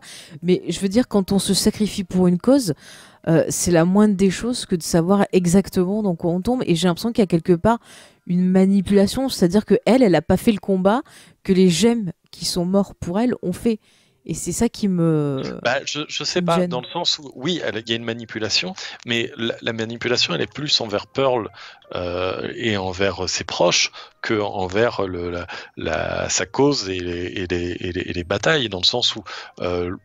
Le fait que ce soit une ancienne diamant, ça influe pas sur ses positionnements et sur sa vision de la société. James ? On a beaucoup parlé de Rose, mais faut qu'on fasse un point Péridote quand même. Péridote, trop bien.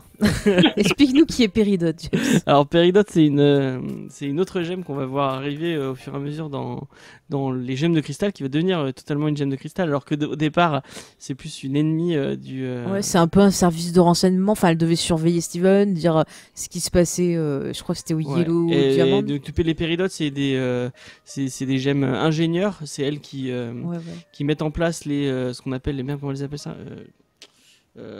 les trucs pour te télétransporter, parce qu'elle non, vient, les lieux de... elle fait c'est les lieux où les gemmes naissent, en fait. C'est ça que son domaine mais à un moment, elle d'expertise. vient réparer le truc pour se transporter. Ouais, mais elle fait un peu de tout, je crois. Mais vraiment, j'ai l'impression que c'était ça son... Ouais, elle fait du renseignement, elle construit des trucs, elle fait plein de mais choses. c'est vraiment plus construction, je crois, technologie, ce genre de choses. Elle va arriver sur Terre pour essayer de récupérer... pour faire exploser la Terre et récupérer le... Un truc qui est dans la Terre. Un truc qui est dans la Terre, je sais plus comment il s'appelle. Et au final, elle va être coupée de la civilisation des gemmes. Et elle va devoir vivre avec Steven, c'est tout le monde. Elle va devoir vivre avec les gemmes de cristal. Puis elle va devenir une gemme de cristal. Elle va apprendre à quel point... Franchement, pour moi, Péridote, c'est la meilleure évolution d'un personnage dans Steven Universe, je trouve. C'est clair, parce que c'est un perso qui était très fermé, qui était très dans les idées imposées par la société des gemmes, et qui va découvrir, qui va s'ouvrir un peu, et qui va pouvoir faire des choix, ce qu'elle avait jamais pu faire avant. Et ça devient un être à part entière, quoi. D'ailleurs, la chanson qui commence en mode mais c'est quoi ce que tu fais, de la musique, et où Steven lui montre comment faire une chanson, en fait, est très très très cool, quoi.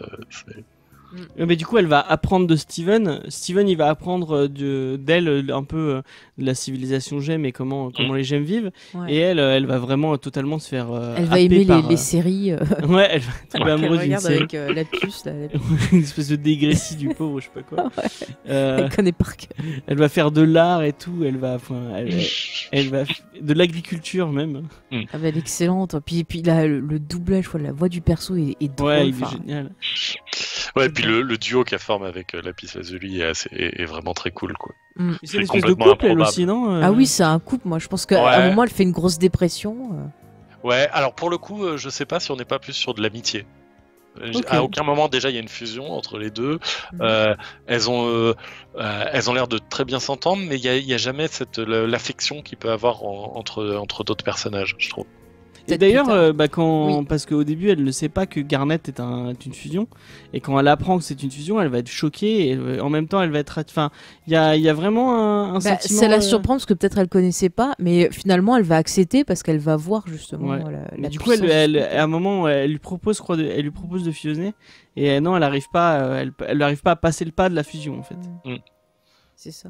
Mais peut-être plus tard, on ne sait pas. Ouais, peut-être plus tard. Parce qu'on voit ce qu'ils nous font. Non, mais c'est vrai que c'est un perso... Et c'est un perso vraiment attachant et vraiment cool, apporte un autre quota d'humour à C'est l'univers. Puis tu vois qui est tous ces sympathique. personnages qui se rencontrent et tout. Je disais tout à l'heure, on a la notion de famille. T'as la famille, de sang, enfin entre Steven et sa mère. Mais tu vois que finalement, la famille qui va le plus compter pour lui, c'est celle qui va se créer au fil de ses rencontres, au fil avec les gemmes. Et je trouve ça cool parce qu'on voit des profils différents qui finalement se respectent, vivent ensemble et se soutiennent. Et ça, je trouve que c'est vraiment une notion super positive et c'est des valeurs qu'on a envie d'avoir, James. Il y a des valeurs qui sont très cool aussi, je trouve, au niveau du... je vois par rapport à tout Beach City, parce qu'en fait, on a beaucoup parlé des gemmes, mais il y a beaucoup de personnages humains aussi. Ouais, t'as le maire. Il y a le maire, il y a il y a le gérant de la salle d'arcade, il y a le gérant... Oignon. Il y a Oignon, Oignon niveau je valeur. sais pas ce qu'il fait. Ah, l'épisode sur Oignon et sa bande, je crois que c'est un des seuls que j'ai le moins aimé. Ouais, il est pas génial cet épisode. Mais il y a tous l'espèce de cool kid donc avec Sour Cream, le fils du maire, je sais plus comment il s'appelle, et la fille du truc de pizza. De la pizzeria, la pizzeria. Ouais, donc que Lars à tout prix veut impressionner et dire ouais moi aussi je fais partie des cool kids, et que Steven par son côté honnête et qui n'a aucun filtre. Aucun filtre. Ils vont mais il est cool parce que en fait il est lui-même quoi. Là on voit ça j'ai trouvé ça vraiment cool. On voit toute cette relation avec Lars. On voit que Lars qui essaie à tout prix de s'effacer le plus possible, de ne pas se montrer et de pas on voit qu'il a une passion pour la pâtisserie. Cet épisode c'est un crève-cœur d'ailleurs. Ah oui, ça m'a fait de la peine. Où on voit qu'il est super bon en pâtisserie, etc. Mais il veut pas assumer en fait qui il est et d'avoir un truc. Peut-être d'ailleurs parce que c'est considéré un peu trop comme féminin ou des choses comme ça. Oui, et c'est vrai que on est tellement habitué en plus dans ce genre de setup à ce que la fin soit finalement positive, que le fait que l'épisode se termine sur un truc complètement négatif, il a jeté le gâteau à la poubelle et il vient pas finalement, etc. Que c'était encore plus surprenant et encore plus un crève-cœur. Il y a vraiment un truc pareil là au niveau de l'écriture où Lars, ils ont pris le pli dès le début de faire une évolution lente sur le personnage et du coup à chaque moment où tu te dis il va grâce à cet épisode, grâce à Steven, il va évoluer. Non, il rate encore, etc. Et c'est vraiment c'est assez gonflé même je trouve au niveau de l'écriture. Il y a toute sa relation avec Sadie aussi qui est vachement... c'est pareil où il arrive pas non plus. On voit qu'il aime. Mais il s'aiment tous les deux, mais il assume pas parce que Sadie est pas dans les cool kids. Il assume pas d'être avec elle, donc il va cacher cette relation qu'ils ont ensemble. Mais tu vois, c'est tellement un truc de la société de maintenant où voilà, t'oses pas être toi-même et finalement tu te rends compte que c'est ça qui te pollue dans ta relation avec les autres, parce que les autres au bout d'un moment ils vont en avoir marre et ils vont te rejeter. Alors et que si t'es toi-même, comme Steven s'est dit, elle en a rien à foutre, et au moment où elle rencontre Sour Cream et sa bande, comme elle en a rien à foutre d'eux et elle reste elle-même, ils vont la trouver cool parce que elle est au final ce qui est dans l'univers de Steven, ce qui est à mon avis dans la vraie vie c'est un peu plus compliqué. Malheureusement. Il suffit d'être soi-même et de s'accepter pour que les gens te trouvent cool quoi. Est-ce qu'on parlerait pas un peu justement de l'épisode final justement, tu as bien suivi ce que j'avais en tête. C'est très très bien. Alors l'épisode final, est-ce que quelqu'un peut nous résumer où on s'arrête avant qu'on y aille? James, tu veux ou on demande à Aurélien? Vas-y Aurélien. Alors Aurélien, vas-y. Alors en fait le dernier épisode qui dure 45 minutes de mémoire, quelque chose comme ça, il prend place sur le Homeworld, donc le monde d'origine des gemmes, et c'est quand Steven en fait est à ce moment-là prisonnier de White Diamond. White Diamond. Donc la principal chef des gemmes, et que du coup son but en fait à ce moment-là c'est de réussir à la rallier en fait un peu à sa cause. Sa cause, ouais. S'il arrive à la rallier, vu qu'il a déjà quand même rallié Yellow et Blue, ils vont pouvoir tous les quatre soigner en fait les gemmes qui vivent sur Terre principalement et qui ont été blessés, torturés en fait par la guerre qu'il y a eu entre les Crystal Gems et les gemmes de Homeworld. C'est bien dit. Et d'ailleurs, ça finit dans un moment un peu stressant. C'est vrai que quand ça finit, je me suis dit non, pas déjà. J'ai trop envie d'avoir la suite. Enfin, j'ai un peu peur pour tout le monde. Alors moi, en plus, j'avais pas compris que c'était le dernier épisode de la saison. Je croyais que c'était juste un épisode spécial plus long. Et quand j'ai vu que petit à petit les intrigues se clore les unes après les autres, j'étais en mode quoi ? Non, qu'est-ce qui est en train de se passer ? Je suis pas prêt. Ah mais franchement, exactement pareil que toi, ça finit, je me dis non, mais il y en a encore un autre. Et franchement, je stresse, j'ai trop envie d'avoir la suite parce que j'ai trop peur pour les personnages. La White Diamond, je la sens pas du tout. Le personnage de White Diamond, j'ai vraiment trouvé intéressant. Moi, je me demande si on va pas apprendre un nouveau twist entre White Diamond et Pink Diamond. Je sais pas, je sens que c'est la grosse méchante en fait, elle est... Non, je crois pas. Je crois vraiment que pour moi, à la fin, on a réussi à boucler ça. Pour moi, vraiment, pour le coup, White Diamond était en plus tellement isolé que sa vision du monde n'était pas contestée à aucun moment. Et l'irruption de Steven, de toute façon, c'est un peu ce qu'il fait durant toute la série. Il est l'élément perturbateur pour tout le monde. Il arrive que ce soit auprès des humains ou des gemmes, et vu qu'il est une fusion des deux, il est toujours un élément perturbateur pour tout le monde. Et ce côté perturbateur fait évoluer les autres. Et là, c'est la même chose en fait. Il oblige White Diamond à changer de perspective et à voir qu'en fait le monde n'est pas en blanc et noir, ce qui pour White Diamond marche bien, et qu'il faut que du coup elle rajoute des couleurs à sa vision du monde. Ouais, c'est intéressant ce que tu dis, mais moi je me demande s'il va... Enfin, je sais pas, j'ai toujours ce doute, vu comment ça finit, j'ai toujours peur qu'en fait elle arrive pas à prendre le recul et reste bloquée dans ses idées. Et du coup, je pense que ça peut être intéressant de voir comment, parce que quelque part, vu que tu vois, je fais beaucoup de comparaisons avec notre société actuelle, ce qui peut être intéressant, c'est voir comment Steven, qui va être genre, une espèce de nouvelle pensée, va arriver à chambouler tout ça. Et s'il va y arriver, si c'est pas trop fermé pour ça, quoi. Je pense, si on peut projeter des trucs, que oui, dans la suite, le personnage de White Diamond va pas être non plus quelqu'un qui d'un coup est devenu complètement ouvert, hyper positif, machin, etc. Mais ça peut amener plus pour moi des situations d'humour et de second degré et de choses comme ça, dans le sens où c'est un personnage qui reste rigoriste, etc. et à qui on fait non, tu peux pas forcer les gens à être gentils ou des choses comme ça. Et voilà, et avec des situations plus comme ça, plus qu'un twist. Et en fait, non, elle est la méchante. Le monde des gemmes étant encore entre guillemets quand même mal connu à ce moment-là, c'est facile de créer des nouveaux personnages, d'autres couches, d'autres choses, ou même d'autres ennemis aux gemmes, qui pour moi pour développer l'univers, plutôt que de rajouter un twist qui serait un peu bizarre, je trouve, vu que à la fin on a quand même cette impression que oui, ils sont arrivés à un accord, quoi. D'accord. James ? Mais enfin, on voit bien que malgré que Yellow et Blue elles l'acceptent, elles l'acceptent pas toutes. Enfin, il y a quand même du chemin à faire avant que donc à mon avis sur White ça va être encore pire. Il va falloir que Steven travaille fort avec elle pour qu'elle accepte tout. Peut-être qu'au final ça va être genre comment vivre, tu vois, genre comment vivre ensemble en fait. Comment vivre ensemble, c'est ça, entre les gens qui ont des idées très fermées, cartésiennes, et les esprits libres, les électrons libres comme on dit. Comment fonctionner tous ensemble en paix, coexister et ne pas se faire mal les uns les autres aussi. Ça peut être une piste intéressante, je trouve. Enfin, il y a beaucoup de choses à dire encore, je pense, pour Steven Universe. Ouais.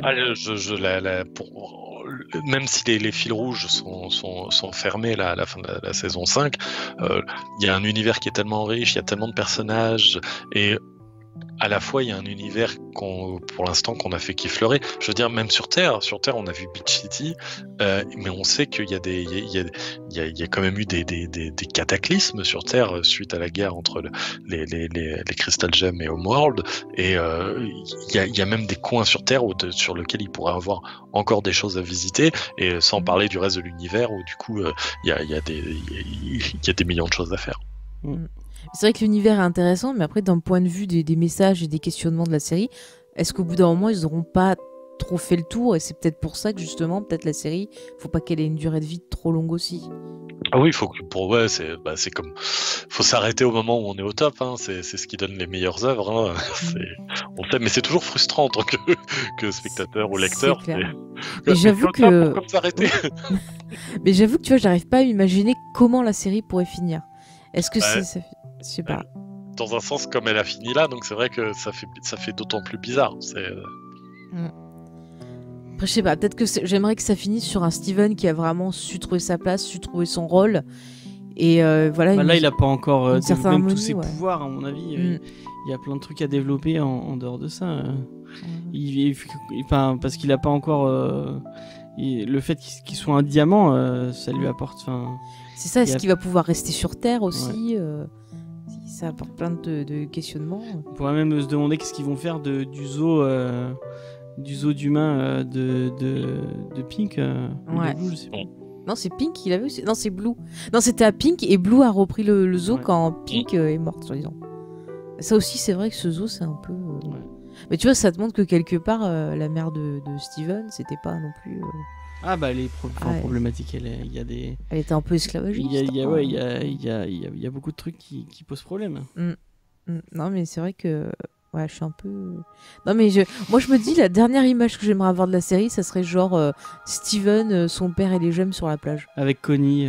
Ouais voilà, tu sais, qui regarde vers le soleil, couchant, un truc tout calme, tout simple. Moi j'imagine comme ça.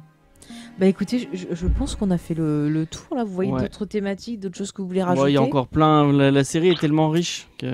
Oui, si on reprenait chaque épisode et on pourrait faire facile une heure sur chaque épisode, mais. D'ailleurs, je suis étonnée qu'il n'y ait pas de podcast en français. J'ai pas regardé en anglais, mais en français, tu vois, genre. Il y aurait moyen de. Je pense qu'il y a moyen d'en faire. On va faire Steven. Il y a beaucoup de trucs à dire autour de la série. Non mais c'est vrai. On a fait qu'effleurer, je pense, cet univers qui est tellement riche et tellement vaste. J'espère qu'on vous aura donné envie de voir la série. Ouais. Si vous avez écouté les spoilers, c'est pas super si vous avez pas vu la série, parce que quand même vous vous êtes gâché pas mal de choses. Mais si jamais vous avez vu la série et que peut-être vous avez pas trop aimé, ou que vous vous êtes arrêté à un certain moment, j'espère qu'on vous aura donné envie de revoir la série et de peut-être aller jusqu'au bout. Après, et de voir faut avoir envie regard. De voir un cartoon pour. Enfin, ça reste un dessin animé pour enfants. Moi, je comprends qu'il y ait des gens. Je vois. On va faire un point comics faire, mais je vois moi par exemple Spades ou Grey Pigeon mater un truc comme ça. Mais tu sais pas, c'est quoi ça? Tu mets des catégories, tu mets des gens dans des cases? Non, je mets pas de catégories, mais. On vient de dire qu'il fallait pas mettre. Ça les reste gens dans très les enfantin cases. quand même. Non, je sais pas si tu la conseilles à tout le monde, Aurélien, même à des gens un peu plus âgés. En fait, je pense que les gens de toute façon se mettent leurs propres limites là où ils savent qu'ils l'ont. Sur un cartoon, la limite, on va dire l'écrémage, il se fait un peu automatiquement. Si t'es pas capable de regarder ça, tu le feras pas de toute façon, tu feras pas l'effort. Mais à partir du moment où ça gêne pas de regarder un cartoon, je pense que oui, je la conseille à tout le monde, vraiment, pour le coup. Voilà. Moi, dans les personnes à qui j'ai conseillé, il y a des gens de mon âge, mais aussi légèrement plus vieux, etc. Donc voilà, non, je pense qu'il y a pas vraiment de limite pour regarder Steven Universe, si ce n'est avoir une âme. C'est beau. Et être un peu ouvert d'esprit, parce que. Ouais. Non, il faut pas être enfermé, il faut être curieux, être ouvert d'esprit et. Comme Steven. Et pas avoir peur de. Si on peut avoir toute une nouvelle génération de gens qui ont élevé au bon lait de Steven Universe. Si vous êtes parents, montrez ça aux enfants. Bon, c'est vrai que nous, on est mal passé pour ça parce qu'on n'a pas d'enfants, mais on en aurait, on leur montrerait. On va le montrer à notre neveu et nièce.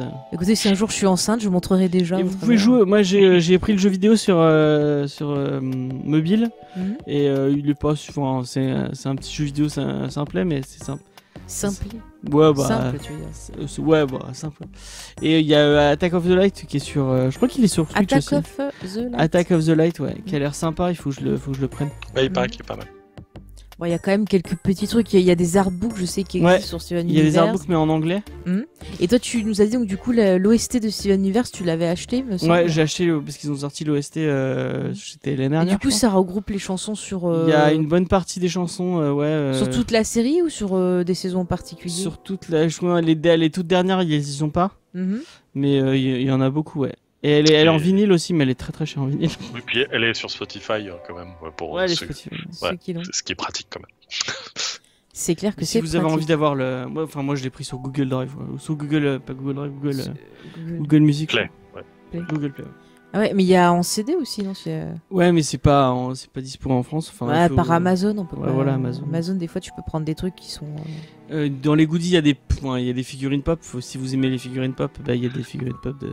Bof. Ouais, il y en a pas beaucoup. Elles sont de mémoire pas génialissimes, mais j'ai acheté d'autres figurines plus petites encore que les pop qui sont très chouettes, mais je me rappelle plus de la marque. Attendez, c'est peut-être marqué dessus. Hop, est-ce que c'est marqué dessus? Est-ce que t'as une améthyste? Ah, c'est du Funko aussi, a priori. Ah, c'est pas les Candy Rock ou un truc comme ça, je sais qu'ils ont cette catégorie, ils font. Funko Legend, peut-être, ou un truc comme ça. Voilà. Ah. Mais et les Funko Pop et celle de Garnet, elle est pas si moche, je trouve. Non. Non, mais moi je veux Garnet, je veux Pearl, et puis je veux. Moi, du je veux coup, comment ça s'appelle? Ça y est, on l'a parlé tout à l'heure. Ma troisième préférée. Ça y est, je. Lapis Lazuli. Non, l'autre, c'est ma quatrième. Péridote. Péridote, voilà, merci. Non, mais Péridote, elle est rentrée dans mon top 3. Dites-nous en commentaire votre gemme préféré. Ouais, d'ailleurs, tu sais, j'aime si tu peux m'offrir des bagues avec les gemmes. Ouais. J'en profite, comme ça je les aurai toujours avec moi. Mais c'est bien, ça te fait redécouvrir des Des pierres, ouais. des pierres précieuses. Ouais. Mais c'est vrai, il y en a, je savais même pas que ça existait. Genre Péridote, je savais même pas que c'était une pierre, tu vois. C'est fou. D'ailleurs, en VF, ils ont renommé selon le nom des pierres, ça fait bizarre. Genre Ouais, Garnet, Grenat. c'est Grenat. Grenat, ouais. Mais c'est très joli le grenat, je dis ça, je dis rien. Je fais mon marché.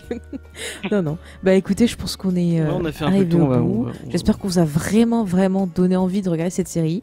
N'hésitez pas à venir discuter avec nous, que ce soit en commentaire sur le site, sur les réseaux sociaux, jamesfay.fr et compagnie. Enfin, vous savez, maintenant, vous avez tout en description. Vraiment, venez en parler avec nous. Dites-nous si on vous a donné envie de la regarder, parce que c'est important. Si vous l'avez montré à vos enfants, ça peut être sympa d'avoir leur réaction aussi. Donc franchement, n'hésitez pas, parce que je suis curieuse. Okay. Oui, en tout cas, on te remercie encore, Aurélien, d'avoir été avec nous. C'est toujours un bon moment. Ça passe trop vite, mais c'était un bon moment. Les gens qui veulent se retrouver, c'est tous les réseaux sociaux de Panini Comics, du coup. Voilà, suivez des infos, les dernières news. Ouais. Suivez tout ça. Les prochaines rééditions, tout ça. Ouais. Tout à fait. Et bah du coup, si tu veux revenir pour parler de Gravity Falls, on te dira. J'ai l'impression qu'à chaque émission, on planifie celle d'après. C'est clair. Mais c'est vrai qu'on a eu pas mal de trucs en commun. Tu sais, j'ai dit tiens, regarde ça. Ah, mais c'est vrai que Gravity Falls, c'est génial aussi. Non, mais c'est vrai qu'on le fera, tu vois, on fera un peu toute une série. Dandinou Forever. Dandinou, c'est le meilleur. Je sais plus son nom en anglais. C'est Waddles. Ah oui, mais Waddles. Dandinou, c'est tellement mieux. Mais je préfère Dandinou pour une fois, tu vois. Ouais. La VF, ils ont eu une bonne idée. Ouais. Bah écoutez, on va se quitter là. C'est vrai, c'est triste. Mais on se retrouve dans 15 jours donc pour parler d'une série que vous avez été nombreux à nous demander aussi. Oh bravo. Et voilà, qu'on aime beaucoup. James vous a donné un indice, je pense que vous avez déjà deviné. Alors je vous dis rien, comme ça on verra si vous avez deviné, écoutez les enfants. Moi je vous donne donc rendez-vous dans 15 jours. Et puis bah voilà, profitez bien de Steven Universe. On finit avec le générique de l'émission de la série la semaine prochaine. Non, on les laisse deviner. Tu peux mettre le générique de Steven Universe une fois de plus. On l'entendra jamais assez. Mais la version live. Et la version longue, quand il leur chante pour la première fois. Ah oui, c'est beau. Avec son petit ukulélé. C'est beau. And Steven. Allez, dans 15 jours. Ouais, salut.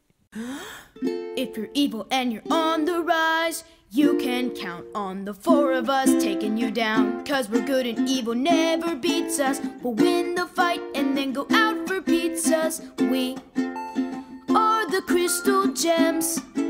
We'll always save the day. And if you think we can't, we'll always find a way. That's why the people of this world believe in garnet, amethyst, and pearl and Steven.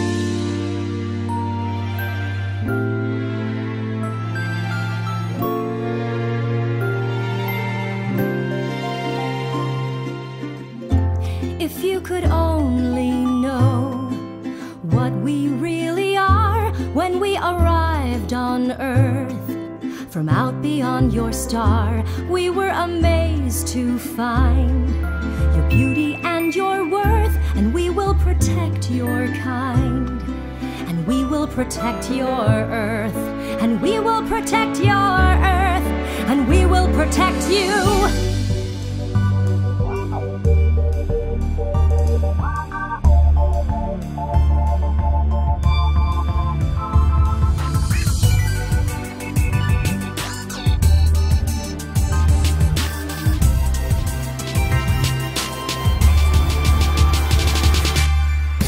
Fight for the place where I'm free to live together and exist as me. I will fight in the name of Rose Quartz and everything that she believed in. I will fight for the world I was made in. The earth is everything I've ever known. I will fight to be everything that everybody wants me to be when I'm grown. The odds are against us, this won't be easy, but we're not going to do it alone. We are the Crystal Gems. We'll always save the day. And if you think we can,